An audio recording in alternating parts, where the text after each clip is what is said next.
Halo pemirsa sekalian, selamat datang. Di channel Alawi Library kali ini, kita akan mendengarkan penjelasan dari Ustadz Adi Hidayat tentang mengapa kita berpuasa. Agar channel ini berkembang, mohon dukungannya dengan like, share, komen, and subscribe. Bagi yang subscribe, like and comment, semoga ilmunya bermanfaat dan banyak rezeki. Dimudahkan segala urusannya oleh Allah Subhanahu wa Ta'ala. Amin. Bismillahirrahmanirrahim. Assalamualaikum warahmatullahi wabarakatuh. Alhamdulillahilladzi farda alaina as-siyam linakuna minal muttaqin. Wassalatu wassalamu ala Rasulillah afdhalil anbiya'i wal mursalin. Nusalli wa nusallimu alaihi afdhalas salatu wat taslim wa ala alihi wa sahbihi wa dhurriyyatihi wa ummatihi ila yaumiddin wa ba'd. Saudara-saudariku, dimanapun Anda berada, bersyukur pada Allah Subhanahu wa Ta'ala. Sampai detik ini kita masih diperkenankan oleh Allah menjadi bagian hamba-hambanya yang beriman. Dan di antara sekian yang beriman itu, alhamdulillah kita diberikan kesempatan oleh Allah dan diperkenankan untuk menunaikan siam Ramadan, khususnya di tahun 1443 Hijrah ini. Semoga puasa yang ditunaikan mendapatkan penerimaan terbaik di sisi Allah Subhanahu wa Ta'ala. Saudara-saudariku, mengapa kita mesti berpuasa? Apa yang penting di balik siam Ramadan ini sehingga Allah menurunkan kewajiban dan menanamkan dalam kewajiban itu pesan yang kuat agar menunaikan puasa dimaksud dengan cara yang sempurna, semampu yang bisa kita lakukan, bahkan lebih baik dibandingkan generasi terdahulu yang juga pernah menunaikan ibadah siam. Ketika perintah puasa diturunkan oleh Allah di hari Senin di bulan Sya'ban di tahun kedua Hijrah dengan turunnya surah kedua Al-Baqarah ayat 183 agar ibadah itu ditunaikan di bulan Ramadan, Allah berfirman, "Ya ayyuhalladzina amanu kutiba alaikumus siyam kama kutiba alal ladzina min qablikum la'allakum tattaqun." Hai seluruh orang yang beriman tanpa kecuali, mulai saat ini diwajibkan atas kalian menunaikan ibadah siam di bulan Ramadan nanti, sebagaimana generasi terdahulu juga mendapati kewajiban itu. Puasa ditujukan dengan harapan kalian semua dapat meningkatkan takwa. La'allakum tattaqun, diharapkan kalian semua dapat bertakwa. Itulah penutup dari ayat 183 surah Al-Baqarah yang memberikan kesan yang dalam kepada kita semua akan hakikat Ramadan, tujuan ibadah puasa. Jika ada yang bertanya, kenapa harus puasa? Apa pentingnya Ramadan? Maka Al-Quran menjawab, dengan menunaikan puasa Ramadan itu, kalian memiliki peluang untuk meningkatkan takwa. Pertanyaan selanjutnya, apa itu takwa? Apa pentingnya takwa? Apa pengaruh takwa dalam kehidupan sehingga saking pentingnya takwa ini harus dilatih dalam ibadah Ramadan? Dan hadirnya Ramadan didesain untuk melatih pribadi kita agar menjadi insan yang bertakwa.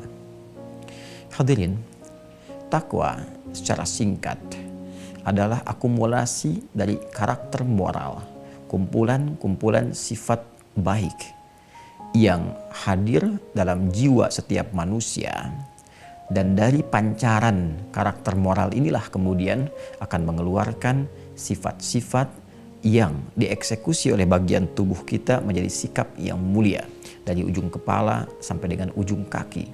Jadi mata kita akan melihat yang mulia bergantung kepada bagaimana kondisi jiwa kita memberikan instruksi kepada mata untuk menatap. Lisan kita bisa bertutur yang mulia, itu bergantung pada keadaan jiwa kita yang memberikan petunjuk kepada lisan untuk bertutur. Demikian telinga saat mendengar sampai ke ujung kaki saat melangkah.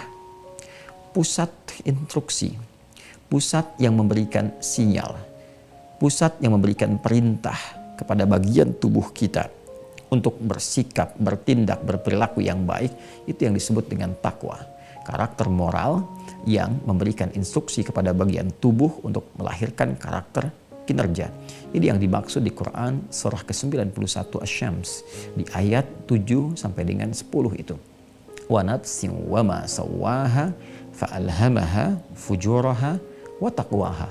Qad aflaha man zakkaha wa qad khaba man dassaha. Dan aku bersumpah, kata Allah, demi setiap jiwa manusia yang disempurnakan penciptaannya. Menjadi sempurna jiwa itu saat roh masuk ke dalam jasad fisik setiap manusia. Ditiupkan sejak usia 4 bulan dalam kandungan itu. Berkembang sampai dilahirkan. Dididik, dirawat, dan mendapatkan pengaruh dari lingkungan. Jiwa kita di dalamnya berisi karakter moral, diantaranya yang disebut dengan takwa. Fa'alhamaha fujuraha wa taqwaha. Takwa itu puncak akumulasi sifat baiknya, fujur adalah katalisnya. Di dalam takwa terkumpul semua sifat-sifat baik yang disebut khair itu. Kejujuran ada dalam jiwa takwa. Kesabaran berkumpul dalam takwa. Rendah hati hadir dalam takwa.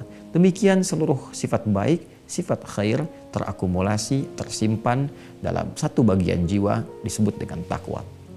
Sedangkan fujur itu katalisnya yang didesain untuk mempercepat sehingga sifat-sifat mulia itu bisa keluar. Dan bentuknya adalah lawan langsung dari sifat takwa. Jika di takwa ada jujur, maka di fujur itu ada dusta. Jika di takwa ada sabar, maka di fujur ada amarah. Jika di takwa ada rendah hati, tawadhu, maka di fujur ada sombong. Allah menciptakan amarah bukan ingin menjadikan manusia pemarah, tapi untuk mempercepat, melatih supaya sabar itu muncul ke permukaan. Bagaimana mungkin ditemukan sabar kalau tidak ditemukan amarah? Seperti tidak ditemukan bersih kecuali ada kotoran. Qad aflaha man zakkaha. Sungguh kecenderungan hidup manusia akan dekat pada kebahagiaan, ketenangan, ketentraman, kesuksesan ketika mampu menyucikan keadaan jiwanya itu sehingga yang keluar itu selalu sifat baiknya. Takwanya mencuci, bukankah menghilangkan kotorannya sehingga tampil bersihnya? Jadi kotoran itu desainnya hadir untuk menghadirkan bersih. Karena tidak mungkin mencuci itu dilakukan, bersih itu muncul kalau nggak tampak kotoran sebelumnya. Karena itu diciptakan kotoran bukan ingin membuat satu benda menjadi kotor, bukan. Tapi sesungguhnya menjadi tanda agar kebersihan itu bisa lahir. Fujur, sifat-sifat kontrasnya, sifat-sifat yang terlihat nampak seperti negatifnya, tercipta bukan untuk menjadikan manusia memiliki sifat negatif, berperilaku yang negatif. Tidak, tapi lebih kepada untuk menjadi katalis takwa supaya ia muncul ke permukaan. Karena itu berbahagialah siapa yang bisa melihat hal-hal yang terlihat seperti buruk di hadapannya negatif dengan cara pandang melatih yang baiknya supaya muncul. Jika melihat yang sedih, cari lawannya untuk menggembirakan. Jika ada yang cemberut, cari lawannya untuk memberikan senyuman. Jika ada terlihat nampak perbuatan dusta, itu sinyal bagi kita untuk menampakkan kejujuran. Demikian selanjutnya. Maka siapa yang mampu mengoptimalkan sifat takwa ini, mengeluarkan semua sifat-sifat baik dalam nafasnya, ditembuskan pada kolbunya, diteruskan pada sodrunnya, lalu ditembuskan kepada akalnya yang sepersekian detik diinstruksikan kepada seluruh bagian tubuhnya. Dari jiwa yang baik itu ditembuskan ke mata, maka mata akan memandang yang baik-baik saja. Ketika yang dipandang tidak baik, mata segera berpaling atas instruksi dari jiwa takwanya. Lahir diinstruksikan ke pikirannya, maka ia akan berpikir yang mulia-mulia. Tidak ada pikiran jelek dalam pikirannya, dalam benaknya yang terfikir konstruksi semua kebaikan-kebaikan. Karena itu yang dilahirkan adalah ide-ide kreatif, solusi-solusi dalam kebaikan, hal-hal yang bermaslahat, hal yang menghadirkan harmoni. Demikian turun ke lisannya sampai dengan ujung kakinya. Singkatnya, dimanapun insan ini, manusia ini beraktivitas, menempat, bergaul, dan membawa spirit takwanya, karakter moral yang mulia itu, maka semua karakter kinerja yang nampak dari ujung kepala sampai ujung kakinya dipastikan dengan izin Allah akan tampil mulia. Itulah sebabnya banyak di dalam Al-Quran interaksi kehidupan kita, baik dalam konteks ibadah kita, menyembah Allah Subhanahu wa Ta'ala, pun demikian dalam konteks interaksi sosial, hubungan dengan makhluk, spirit takwa seringkali dimintakan oleh Al-Quran untuk ditampilkan ke depan. Quran surah ke-49 Al-Hujurat misalnya. Bagaimana kita diberikan arahan oleh Al-Quran untuk menampilkan spirit takwa dalam berkehidupan sosial. Ya ayyuhan nasu, hei semua manusia, inna khalaqnakum min dzakarin wa untha. Dengan keagunganku kata Allah, kami ciptakan kalian, ada yang laki-laki, ada yang perempuan. Manusia ada lelaki, ada perempuan. Wa ja'alnakum syu'uban wa qabaila lita'arafu. Dan kami jadikan pola hidup kalian itu bersosial, tersusun dari komunitas-komunitas. Qabail, ada suku-suku. Syu'uba, ada komunitas dari RT, RW, desa, kelurahan, kecamatan, kabupaten, provinsi, negara, sampai beda benua. Semua itu didesain oleh Allah lita'arafu, supaya kalian membangun harmoni, saling mengenal. Bukan untuk saling menyingkirkan, menyungkurkan, berpecah, saling mencela, saling mendominasi. Tidak, untuk membangun harmoni, bersinergi, saling membangun maslahat. Dan itu hanya bisa dicapai dengan niat-niat mulia, tindakan-tindakan yang baik. Dan dari semua yang mulia itu kata Allah, inna akramakum indallahi atqakum. Sungguh yang terbaik, yang paling mulia di antara kalian yang berinteraksi sosial itu adalah orang yang paling takwa. Orang yang paling mampu menampilkan karakter terbaik dalam moralnya. Jadi ternyata takwa ini punya peran penting dalam kehidupan. Dibawa ke rumah tangga, suami bertakwa, sifatnya akan baik, akan lembut, akan perhatian, mengayomi, melindungi keluarganya. Ibu yang bertakwa akan hadir kasih sayang, kelembutan, kenikmatan, interaksi berumah tangga yang sangat indah. Demikian anak yang bertakwa akan lahir bakti yang paripurna, sayang yang luar biasa, meningkatkan kehangatan di rumah tangga.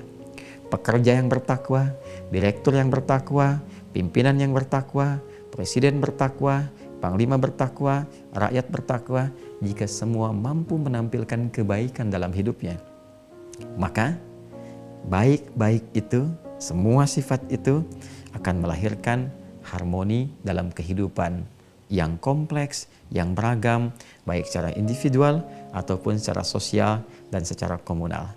Itulah sebabnya inti dari seluruh ibadah Ramadan, siang dan malamnya. Dilatih kita meningkatkan sholat, dilatih kita mengendalikan nafsu kita, dilatih untuk menempatkan kadar kebutuhan sesuai dengan apa yang dibutuhkan.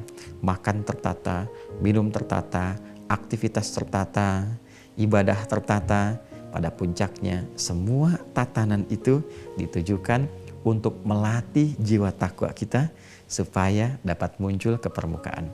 Bukankah dalam Ramadan kita dilatih banyak meningkatkan kebaikan, mencegah banyak hal-hal yang tidak baik, yang tidak layak untuk ditampilkan dari ujung kepala sampai ujung kaki.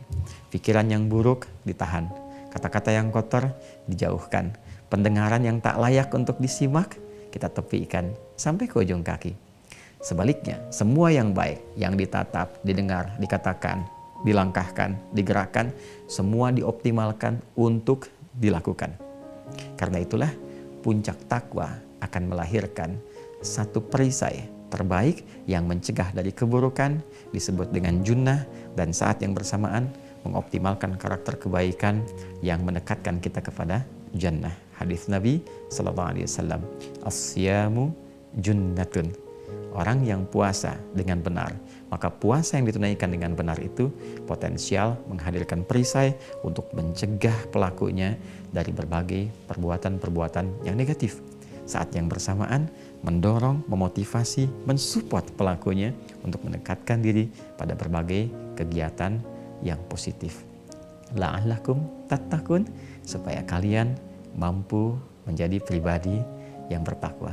Karena itu, dari sejak mengawali puasa ini, mari kita siapkan, berlatih dengan sungguh-sungguh, yang serius, menata diri kita agar mampu menghadirkan sifat takwa yang paripurna. La ya'sunallaha ma amarahum wa yaf'aluna ma yu'marun. Pada puncaknya mampu mengerjakan segala perintah Allah dan menjauhi segala larangan Allah seperti malaikat pernah melakukannya. Bila mampu mengerjakannya, maka kedudukan kita boleh jadi akan naik di atas malaikat dan menjadikan makhluk-makhluk Allah terkasih itu hormat pada anak cucu Adam yang menunaikan tugas dengan sempurna. Demikian, semoga bermanfaat. Adi Hidayat. Assalamualaikum warahmatullahi wabarakatuh.